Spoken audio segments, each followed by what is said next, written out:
It doesn't seem like January 2023 was that long ago, but here we are in 2024 already. It's time for another book wrap-up, so let's take a look at my numbers this year. Looks like I managed to get through 40 books, which I have to say I wasn't certain that I'd even get that many. As a lot of you know, I took some time off at the start of the year to move and then go on a delayed honeymoon. I didn't even really start in on anything until April. I wonder how many books that I will have completely forgotten about this year. I finished up the Iron Facers with Iron Queen and Iron Knight. Now, I need to add in a huge asterisk to the series since when I originally added them to my Patreon read queue, it was one longer series. Somewhere between the second and third book, the author decided to break it up into two separate series, so now it's a trilogy. When I realized that, I decided to quit while I was ahead because, well, literally nothing about Iron Queen nor Iron Knight were in any way remotely enjoyable. Then I read the Remembers trilogy by Kathleen Ames. The first book was a miserable slog with no actual problem after chapter 4. I can't begin to tell you what happened within the pages of the middle book, but I have a lot of negative things to say about the third and final installment of the series. In short, this is a miserable, toxic relationship, and I'm seriously worried about anybody who finds this kind of relationship as goals, or whatever the kids are saying. I did finally manage to slog my way through the end of the Crave series, or rather Covet and Court. There are two more books after those, but after having read... Hang on, let me look up how many pages this book was. Holy guacamole, close to 700 pages in Covet and more than 700 in Court. After having read all of that, I was completely and utterly done with this series. It was one of those things where, even though it wasn't that terrible of a series to start with, its length ensured that I hated it by the end. Up next, I tackled The Wonderland Trials by Sarah Ella, a miserable Alice in Wonderland retelling in which the author clearly thought that Lewis Carroll literally meant to physically paint white roses red. The entire story was a convoluted mess of nothing making any lick of sense and seeming to revolve around the 2000s era of LOL so random mindset. Then I read the Up in the Air Trilogy by R.K. Lilly, another uninspired billionaire romance featuring a flight attendant main character. He was abusive and terrible towards her. She had no background and simply wanted to hide from literally all of her problems, including her literally murderous father who killed her mother. Yawn. Boring. The only reason why this series stands out in my mind is because it featured a spicy scene where James and B did it on the back of a moving horse. There is no language on earth that will properly convey my level of WTF over that. It haunts me. Up next was Client Number 5 by Joy Fulcher, yet another pull-to-publish Twilight fanfic which clearly started off life as a pretty woman AU but with a graphic spice. Most of it was fairly standard, borderline abusive and toxic relationship between the prostitute and one of her clients, but I enjoyed the ending where she realized that being in that business was no good for her, so she quit and moved away. Then I tackled The Ones We Burned by Rebecca Mix, a weird metaphor for modern racism in which witches are hunted down and killed. Our main character is a witch who is being forced to marry the king in order to maintain an old peace treaty, a peace treaty that's slowly edging the witches out from their homelands while they're becoming more and more reliant on modern medicines, so they can't do anything about it. I don't remember many of the finer details of the book, but I do remember it being a complete and utter slog to get through. Up next was Meet Me Halfway by Lillian T. James. This is part of a series, but I'm not quite sure why I didn't do the rest of the books. I don't think that it matters. Anyway, a single mom is struggling with 3 jobs simply so that she can send her child to an elite private school. She has breakdown after breakdown because her life stinks so much, but I couldn't summon up an ounce of empathy because she was doing it to herself. She falls for the guy in the unit next to hers when she moves into a new place, but their relationship will probably not survive the next few months because they had literally nothing in common.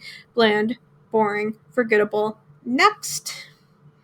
Then, while I was on a road trip to see my husband's ailing grandmother in Utah, we listened to the audiobook of Tress of the Emerald Sea by Brandon Sanderson. Probably one of the better books that I've read this year, as it was actually, what's the word I'm looking for? Oh yeah, funny. It was supposed to be funny. However, it was still only a 4-star review for me, if only because I saw the ending coming from a mile away. Up next was Wrong by Janet Aston. I read it for another project, although if you've seen some of my other videos, you can probably start to guess what this project is as I tell you more about some of the other books. I want to read you something that I wrote about this book. I started reading Wrong at about 10:30 a.m. on Sunday, July 2nd. I know this because my mother-in-law dragged us to church when we were on holiday with her. I finished reading this book at 3 p.m. The reason why I finished so fast is because there was literally no plot. Then I tackled the Hex Hall Trilogy and singular spin-off book, which is incomplete, I might add. It was a fun supernatural young adult series. I don't have much else to say about it other than I hate how it's obvious that the author isn't going to return to finish Izzy's spin-off, and that makes me kind of sad. Up next was Notice by Kay Webster, which I picked specifically because it was a dark romance. My problem with the book wasn't the stalker aspect of it, but rather when Grayson revealed that he had been breaking into her apartment and sleeping under her bed every night, Violet was like, okay, and kind of accepted this, and they still got married at the end. Girl, have some self-respect. I tackled Radiant by Ashley Bustamante, the second book of her Color Theory series. Although I thought that Vivid was a solid 3 stars, I thought that the events of Radiant made the middle book more than a little mushy. Things were way too convenient, the characters never thought ahead, and the ending was a little too out there. Then it was time for the Everlife series by Gina Showalter, which was another young adult dystopia trilogy. In it, humans are constantly being pestered by representatives of heaven, aka Trokia, or hell, aka Myriad, to pick a side, because once they experience their first death, they will then enter their second life. I thought that the idea behind this series was original, but I felt like the author never went far enough in explaining literally anything to us. But then every single thing crumbled apart in the third and final book and left me feeling so frustrated. The ending was literally, if you love hard enough, it'll defeat evil. So yeah, that's what I was working with. Up next was Beautifully Awake by Riley Mackenzie, which is another installment of that mystery project. In it, a literal brain surgeon is terrible towards the female lead. It was so bland and boring that I had to reread a review that I'd written simply to jog my memory of the entire thing. Have you figured out what the mystery project is yet? Then it was Funny You Should Ask by Elisa Sussman. This won some Goodreads Choice Award, but my main question was why? There was literally nothing good about this book. It was a slog to read, and the characters kept doing the same stupid thing over and over. The female lead was obsessed with the celebrity that she hung out with for 3 days, a decade earlier. He was obsessed with her too, which I think made the entire thing that much worse. It took me way too long to finish, and I think I celebrated a little when it finally ended. Up next was the Bellinger Sisters series, which both books won some Goodreads Choice Awards, although I like this a lot better than Funny You Should Ask, but not by much. In the series, a Paris Hilton knockoff is punished by Daddy for doing yet another dumb thing that landed her in jail. She's sent to discover her roots in Washington, where both she and her sister find love. However, the first book got boring quickly because it was this convoluted insta-love, and in the second book, which was the Little Sisters book, I got tired of the male lead's constant whining. Then I read Hot Shock Doc by R.S. Gray, which is for that mystery project. Yet another medical romance with a paper-thin plot, no conflict after the two of them finally hooked up halfway through, and was overall mediocre and forgettable. Have you figured out what the mystery project is yet? Up next was The Chemist by Stephanie Meyer. Yes, the same lady who wrote Twilight. She should probably stick to writing young adult supernatural romances because while the biology in Twilight was laughably bland, at least you could kind of hand wave it away by saying vampires. In The Chemist, Julie, Alex, whatever her name is, this chapter claimed to be the titular chemist. But even I know not to do some of the nonsense she was doing. The entire thing was a convoluted mess, which was made worse by the bizarre Stockholm Syndrome romance. If I wasn't a little too familiar with abusive billionaire romances, I'd say that Stockholm Syndrome romances are the worst, but I know better. Then it was Pleasure Unbound by Larissa Ione, which was for that mystery project. In it, a demon opened up a hospital in order to treat other demons. Trouble happens when a human is brought in, except is she actually a human? He's struggling with his need to be alone forever and his desire not to devolve into a monster, which is what his species does when they reach a certain age. In the end, he all but forces the female lead to bond to him so that he can continue to be a demon doctor. I can't see this ending badly in any way. Sarcasm. Up next was The Doctor by Nikki Sloan. Have you figured out what the mystery project is yet? I'm practically slapping you guys in the face with that book title alone.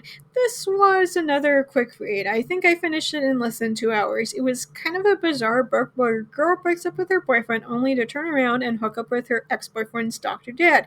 No cheating, but it was kind of creepy how the dad said that he'd been lusting after her since she was in high school.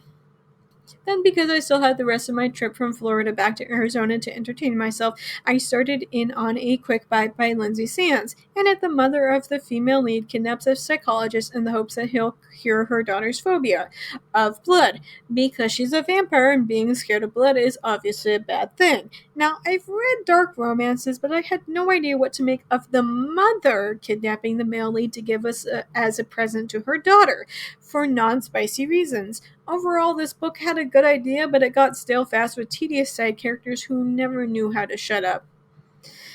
I read the first two books of the Maidens Ship series. The author is notable because she openly brags about starting up a publishing company simply so that she could get published, because vanity publishing wasn't bad enough, now we have to brag about it. To the surprise of nobody, her books are an unedited mess. The story in the first book was decent, but started to sort of crumble with the second one. Will the last book be any good? We'll see next year, I suppose. Then was Edible Delectables. I hadn't intended for this to become part of the mystery project, but it fit the bill, so I included it anyway. In it, a baker and a doctor fall in love. And that's it. That's literally the plot. They hooked up by chapter 7, and the rest of the book was nothing but sunshine and rainbows. I seriously want to know what's up with these medical romances with literally no plot past the first couple of chapters. I started the Janitor series by Tyler Whitesides. Although I'm mostly finished with the second book, I wasn't able to finish it by the end of the year. I don't exactly read a lot of books aimed at the junior high audience, but I thought that it was a fun read. The second book is shaping up to be quite fun too. The idea of janitors being forced to fight off evil forces that feed off of the brainwaves of children is an interesting concept, especially when I swear that I've read every concept 1,000,001 times before. Following a Studio Ghibli binge with my husband, I decided to reread Howl's Moving Castle. I read the book around the time the movie first came out, but decided to give it a reread. The book still slaps, somehow even harder now that I'm an adult. I kind of got what Sophie was talking about with all of her aches and pains, something that would have flown right over my head as a teenager. I did decide to drop my initial rating down from 5 to 4 stars because there were too many fight scenes in that book. Even a fight scene between wizards and a witch got old after more than a page. Finally, wrapping up the year with Dear Bridget, I Want You by Penelope Ward, yet another installment of that mystery project full of mystery. It was a fun romance novel that reminded me that you can have the male lead be kind of a terrible womanizer, but he grows and turns into a better person over the course of a singular book, unlike so many other romance novels where the female lead is eventually chipped away until she's nothing but a shell of her former self. And that is my 2023 read list. As I mentioned, I didn't get to as many books as I would have liked, but ended up doing more than I thought that I actually would. Here's to more books read in 2024, and I hope that everybody has a wonderful year ahead of them.